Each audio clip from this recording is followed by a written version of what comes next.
आज हमारे साथ जुड़े हुए हैं श्री उदयराज सिंह जी, आईएएस। सर, हमारे साथ बात करने के लिए, अक्षुण को समय देने के लिए बहुत बहुत धन्यवाद। मैं हूं लक्ष्मण माहेश्वरी। इससे पहले मैं शुरू करूं, मैं आपके जीवन के बारे में कुछ जानना चाहता हूं सर।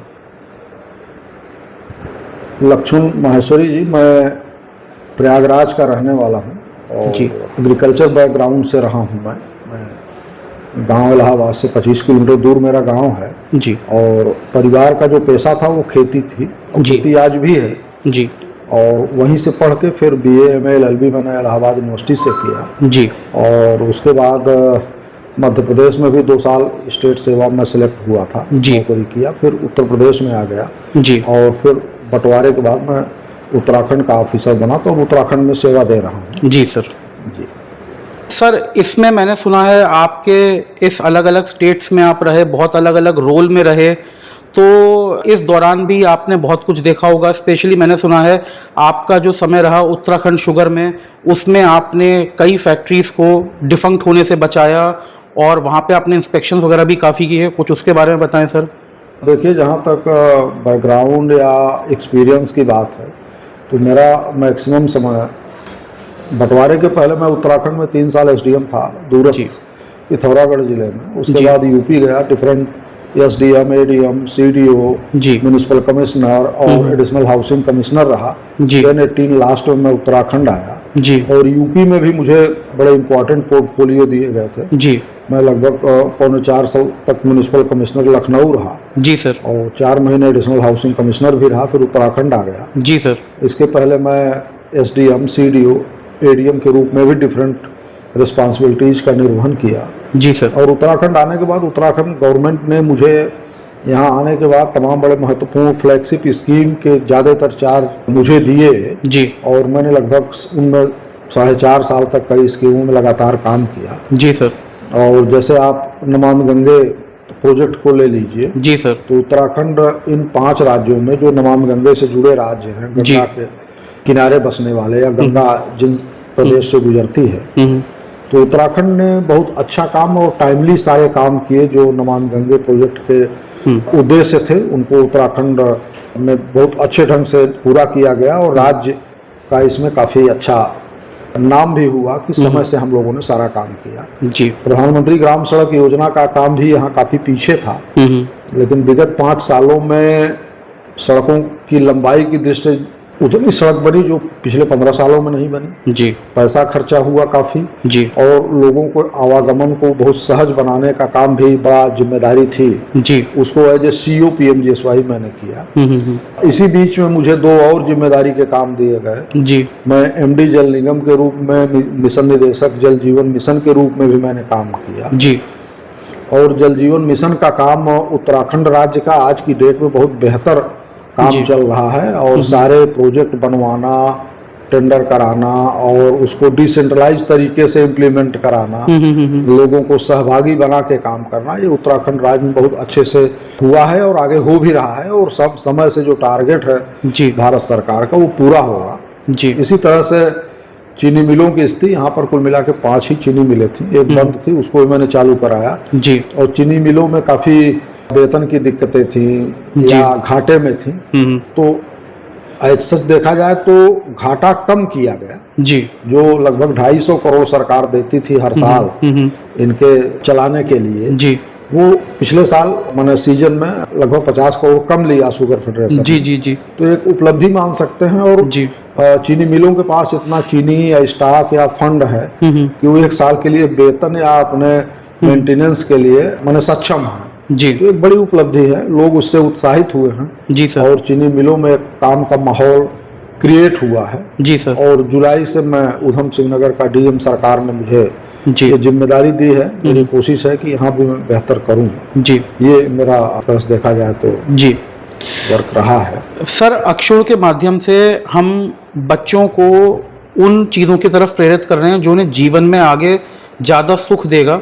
सर, सक्सेस या कामयाबी के पीछे तो लोग कुछ ज़्यादा भाग रहे हैं, लेकिन इसमें हैप्पीनेस और मेंटल हेल्थ के कुछ एस्पेक्ट्स की कमी लगती है। सर, इस पे आपका क्या विचार है? देखिए, आज के जो आपाधापी का भागम भाग का समय है जी, इसमें निश्चित ही बच्चे काफ़ी प्रेशर में रहते हैं। जी। और जैसा आपने चर्चा किया कि काफ़ी बच्चे अपने तैयारी को लेकर, कैरियर को लेकर चिंता में इतने पड़ जाते हैं कि वो डिप्रेशन के शिकार भी कुछ बच्चे हो जाते हैं। जी। तो देखिए, लाइफ में किसी फील्ड को गोल बना लेना और उसमें सक्सेस ही लाइफ का उद्देश्य बना लेना कि हमें इसी में सफल होना है, जी। ये अगर आप केवल एक मोटो लेके चलेंगे तो ये पूरी लाइफ को होलिस्टिक अप्रोच में आप नहीं देख रहे हैं। जी। आप ठीक है, आपने एक टारगेट बनाया है, आप काम करिए। हो सकता है कि आपको सफलता न मिले जी। या आप कहीं पीछे छूट जाएं, क्योंकि बहुत कंपटीशन है और रोजगार की स्थिति भी देख रहे हैं, लिमिटेड गवर्नमेंट के पद हैं, बट और भी फील्ड हैं आपके पास। नई पीढ़ी अगर देखिए तो एग्रीकल्चर के क्षेत्र में अपने को काफी कुछ दूर करती जा रही है। जी सर। जबकि वो हेल्थ के लिए, मेंटल स्टेटस के लिए कोई खराब फील्ड नहीं है। जी सर। हाँ, कुछ चीजें हैं कि फ्यूचर को लेके कि हमारे बच्चे कैसे गांव में रहेंगे या हमारी अगली पीढ़ी क्या करेगी, ये चीजें होती है। लेकिन ये केवल एक बात को लेकर के अपने अंदर हीन भावना पैदा कर लेना या कि ये सोचना कि मैं तो कुछ कर ही नहीं पाया, ये मैं समझता हूँ कि बहुत अच्छी बात नहीं है। बल्कि सारे एरियाज खुले हुए हैं और जिस एरिया में आप चाह रहे थे और सफल नहीं हुए, तो आपको दूसरे फील्ड में भी अप्रोच करना चाहिए। जी। लेकिन ये हार मान लेना या कि दुनिया में मैं एकदम अकेला हो गया, मेरे अंदर माने वो कैपेसिटी नहीं थी, जी। इन चीजों को लेकर के थोड़ा सा परिवार को भी समझाना चाहिए, बच्चों को, परिवार को, बच्चों को इतना प्रेशर भी नहीं डालना चाहिए जी। कि ये कोई कारखाने का प्रोडक्ट है बच्चा, बल्कि वो तो ह्यूमन बीइंग है। जी सर। वो तमाम चीजों से सीखता भी है, जी। तमाम चीजों में फेल भी होता है, सफलता भी अर्जित करता है। जी। तो उसको एक साँचे में मत ढालिए, जी। वो अपने ढंग से करने दीजिए, उसके ऊपर प्रेशर मत क्रिएट करिए। और निश्चित ही ये चीजें अगर माँ बाप और सोसाइटी अगर बच्चों के विषय में सोचेगी तो बच्चा कम प्रेशर में रहेगा। और जो आप डिप्रेशन की बात करते हैं या तमाम तरह की और बीमारियों की बात करते हैं, वो चीजें कम होंगी। इसमें एक व्यक्ति का दोष नहीं दे सकते हैं आप। जी। तो अपने आसपास का इन्वायरमेंट भी हर माँ बाप की जिम्मेदारी है कि वो ठीक रखे, सोसाइटी की भी जिम्मेदारी है। और हर बच्चे को घुलने मिलने, खेलने, इसमें स्पोर्ट पर भी बच्चों को ध्यान देना चाहिए, खेलना कूदना चाहिए, इससे स्ट्रेस कम होता है। जी। लोग इस फील्ड को काफी अब इग्नोर सा कर रहे हैं। हम लोगों का जो समय था 80 और 90 का दशक, जी सर, तो स्पोर्ट बड़ा इम्पोर्टेंट रोल था बच्चों के कैरियर के लिए।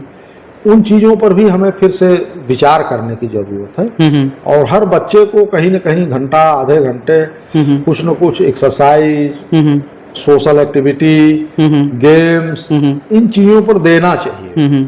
उससे न तो भाई आपका अगर लाइफ है, तो अगर आपका हेल्थ ठीक नहीं रहेगा जी, तो आप बहुत कुछ बन भी जाएंगे तो आप हमेशा दुखी रहेंगे, उसे एंजॉय नहीं कर पाएंगे, एंजॉय नहीं कर पाएंगे जी। तो इसलिए मैं तो यही मानूंगा कि हर बच्चे को एक ऐसा वातावरण दिया जाए कि उसके ऊपर जो एक कोई टारगेट बना के उसके ऊपर ऐसा कुछ थोप न दिया जाए कि तुम ये नहीं बने तो कुछ नहीं बन पाओगे जी। तो ये तो बहुत अच्छी बात नहीं है। ये एकांगी दृष्टिकोण है। तो मैं चाहूंगा सभी माँ बाप से कि बच्चे को एक ओपन और बड़ा रिलैक्स वाला माहौल दें जी, वो पढ़े, आगे बढ़े और वो अपने फील्ड को खुद सेलेक्ट करे। अगर कहीं देख रहा है कि मैं पिछड़ रहा हूँ तो दूसरे एरिया में भी उसको अपॉर्चुनिटी मिलनी चाहिए जी। तो निश्चित ही थोड़ा सा स्ट्रेस कम होगा बच्चों के ऊपर और डिप्रेशन की बात भी कम होगी जी। बाकी तो बहुत चीजें हैं जो किसी को एक लाइन में नहीं कही जा सकती या कोई ऐसा सलूशन नहीं है जो एक सबके लिए है। जी, कुछ जो एक एक्सपीरियंस है उसको मैं शेयर कर रहा हूँ जी। और मैं उम्मीद करूंगा कि नई पीढ़ी जो आ रही है, जो कंपटीशन के इस दौर में है, तो उसको वाइडर अप्रोच लेके चलना चाहिए जी। और मेरी समझ से वो कुछ न कुछ तो फायदा देगा। सर, एक जो आपने अभी खेती की भी बात करी, एग्रीकल्चर से जो नई जनरेशन कट रही है, सर ऐसा प्रतीत होता है कि आजकल कोई भी हाथ का या मेहनत का काम करना थोड़ा अच्छा नहीं माना जाता समाज में। केवल जो दिमाग का काम कर रहा है, ऑफिस में बैठ के काम कर रहा है, वो काम तो अच्छा काम माना जाता है। लेकिन अगर कोई भी काम ऐसा है जो जिसमें मैनुअल लेबर अगर हम कहें या फिजिकल एफर्ट लग रहे हैं, तो उसको शायद अच्छा नहीं माना जाता।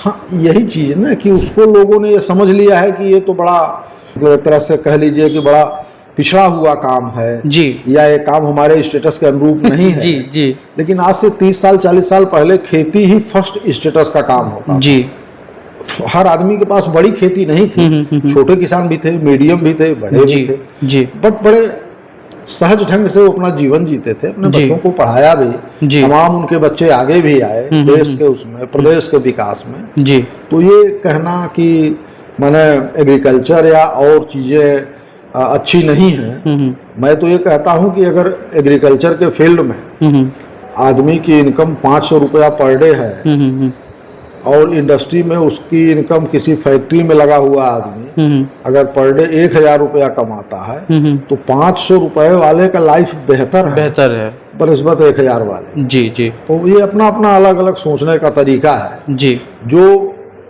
पर्यावरण, जो खुला माहौल उसको 500 वाले को गांव या उन क्षेत्रों में मिलेगा, जी जो शुद्ध हवा मिलेगी, जी साफ पानी मिलेगा पीने को, वो चीज जहाँ इंडस्ट्रियल कॉम्प्लेक्स है या हब है वहाँ शायद ना वैसी मिले सुविधा न मिले। ना मिले। तो इन जी चीजों को भी देखना। जी सर, माँ बाप के लिए, बच्चों के लिए कोई और मैसेज देना चाहेंगे आप? मैंने काफी बातें कह दिया माँ जी। बाप के लिए भी और बच्चों के लिए भी। तो कहने के लिए खास कुछ नहीं है, लेकिन जो मेरा अपना एक्सपीरियंस था वो मैंने आपसे शेयर किया। जी जी और इनमें किसी को कोई पॉजिटिव लगे तो वो विचार कर सकता है। सर, हमारे को अक्षुण को आप कोई और एडवाइस देना चाहेंगे? नहीं, आपने जो बीड़ा उठाया है ये बड़ा इनोवेटिव आइडिया है जी और आपका जो ये अक्षुण संस्था है जी ये निश्चित ही लोगों को तमाम अच्छी चीजों की ओर प्रेरित करेगी। और जो आपका अप्रोच है लाइफ को होलिस्टिक अप्रोच में लेके चलने की, जी बच्चों को, नई पीढ़ी का को भी, तो ये बहुत अच्छी बात है। ऐसी जी। संस्थाएं कम हैं जी और आपका अभिनव प्रयोग है। जी धन्यवाद। धन्यवाद सर। हमारे साथ थे Shri Udayraj Singh ji, IAS, DM Udham Singh Nagar. Sir, हमें समय देने के लिए, हमारे साथ बात करने के लिए बहुत बहुत धन्यवाद। Thank you sir.